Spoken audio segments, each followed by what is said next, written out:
اللہ الرحمن الرحیم، شروع اللہ کے نام سے جو بڑا مہربان اور نہایت رحم کرنے والا ہے۔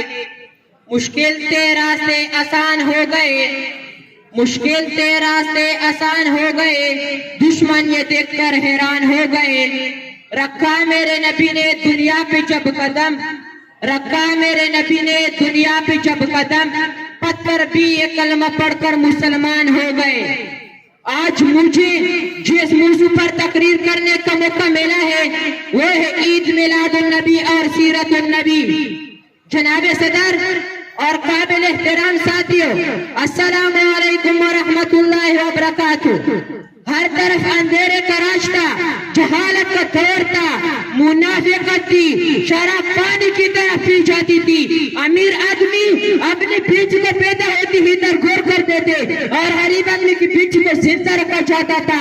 وہ اس لیے کہ وہ جوان ہو کر امراؤں کی ہوش کو پورا کرے، طاقتور کمزور پر ہائی تھا، غلاموں کے ساتھ وہ سلوک کیا جاتا تھا جیسے دیکھ کر روح جھگڑے ہو جاتے تھے، حتیٰ کہ جانور بھی اس دور کے انسان کے ظلم کا نشانہ بنا ہوا تھا۔ جناب صدر، اس اندھیرے کو دور کرنے کے لیے نور مجسم تشریف لائے، جہالت کے اندھیرے کو مٹانے کے لیے معلم اعظم تشریف لائے، شراب کو ختم کرنے کے لیے اپنے حیات لے کر تشریف لائے، غلاموں کے پابند پر تشریف لائے، ماں بہن اور بیٹی کے لیے عزت و ناموس لے کر تشریف لائے۔ آپ صلی اللہ علیہ وسلم کی آمد سے اس اندھیری دنیا میں ہر طرف نور ہی نور دے کر کیا۔ فرش چھوٹے جی، پہاڑ اور اشجار سب آپ کے احترام میں سر تسلیم خام ہو گئے۔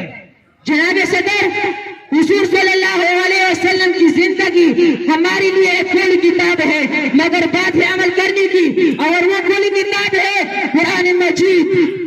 دوستو، قرآن مجید میں ہر قانون، ہر مسئلہ، ہر مشکل کا حل اور ہر بیماری کی دعا موجود ہے۔ یہ ایک نشہ کیمیا ہے، دنیا کے تمام تر کلام اس کے سامنے لیجئے، اور حضور صلی اللہ علیہ وسلم تو چلتا پھرتا قرآن ہے۔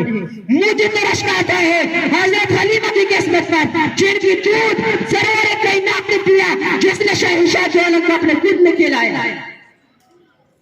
دوستو، آج کے دن کیوں نہ ہم عید کہے؟ یہ تو وہ دن ہے جس دن بنی نوع انسان کے پتھر کی بوتوں سے آزادی نصیب ہو گئی اور سب کو معبود مرحب کی طرف جانے کا راستہ مل گیا۔ ذرا سوچو، اگر عطائے نمدار سرور کائنات فخر موجودات خاتم المرسلین تشریف لا رہے تھے تو آج ہم کن اندھیروں میں پچک رہے تھے اور پتہ نہیں کس کی سر کی خاک چھان رہے ہوتے۔ مسلمانوں، مناؤ جشن عید میلاد النبی مناؤ، لیکن آتش بازی کر کے نہیں، فضل خرچی کر کے نہیں، سرمایہ اجاڑ کر نہیں، گھر گھر مانگ کر نہیں، بلکہ مسجد آباد کر، نوافل پڑھ کر، درود و سلام پیش کر، کیونکہ یہی وہ درس ہے جو حضرت محمد مصطفیٰ صلی اللہ علیہ وسلم نے ہمیں دیے گئے۔ اے رب العالمین، ہم سب تیرے بندے التجا کرتے ہیں کہ ہمیں ایسے طریقے سے جشن عید میلاد النبی منانے کی توفیق عطا فرمائے جس میں نجات ہو اور تیری خوشنودی شامل ہو۔ اور میں اپنا تقریر کا اختتام اس شعر پر کرنا چاہتا ہوں: میلی ہے بھیک مجھے محمد کے آستانے سے، میلی ہے بھیک مجھے محمد کے آستانے سے، میں بے نیاز ہوں دنیا کے ہر خزانے سے۔ والسلام۔